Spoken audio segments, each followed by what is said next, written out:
এই প্রবাসে পাড়ি জমানোর আগে প্রতিটি ছেলেরই কিছু না কিছু স্বপ্ন থাকে, যেমন আমারও কিছু স্বপ্ন ছিল, কিন্তু সেই স্বপ্নগুলো ভেঙে একবার চুরমার হয়ে গেছে। ছোটবেলা থেকেই স্বপ্ন ছিল মনের মতো করে একটা বাড়ি বানাবো, নিজের কষ্টের টাকা দিয়ে একটা বাইক কিনবো, কিন্তু এখন মনে হচ্ছে এগুলো আর কোনো কিছুই হবে না। তার কারণ হলো আমি যখন এই প্রবাসে আসি তখন কিছু টাকা ব্যাংক লোন করে আসি।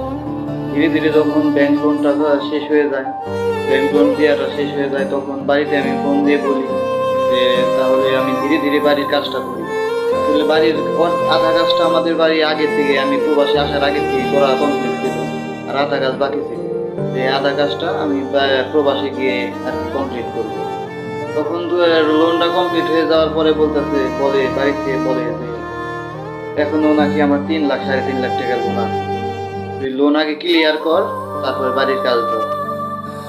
4 লক্ষ টাকা খরচ করে এই প্রবাসী আমি আইছি, কিন্তু 1 বছরে আমি 4 লক্ষ টাকা পাঠাই দিয়েছি, কিন্তু তারপরেও নাকি আমার 3 লাখ টাকা ঋণ আছে। মনে হয় না যে আগামী 3 বছরের ভিতরে আমার এই 3 লাখ টাকার লোন শেষ হয়ে যাবে।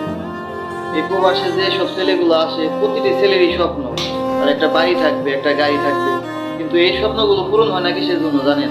এই কিছু কিছু ফ্যামিলির জন্য।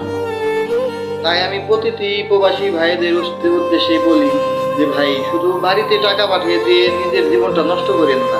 এই প্রবাসী আসার আগে নিজের নামে কমপক্ষে একটা ব্যাংক অ্যাকাউন্ট করে আসবেন, যাতে ওই ব্যাংক অ্যাকাউন্টে আপনি নিজের কিছু পার্সোনাল কিছু টাকা জমিয়ে আপনি দেশে গিয়ে যাই হোক একটা কিছু করতে পারেন। আর যদি এই পরিস্থিতি সব টাকা বাড়িতে পাঠিয়ে দিয়ে যদি আপনি নিজের নামে কিছু না করে বাড়ির দেশে যান, তখন আপনি নিজের মায় বাপি বলবে আপনার কাছে এই প্রবাসী 4-5 বছর 6-7 বছর কাটিয়েছে কি করছিস, এরকম বোকামি কেউ করবে না।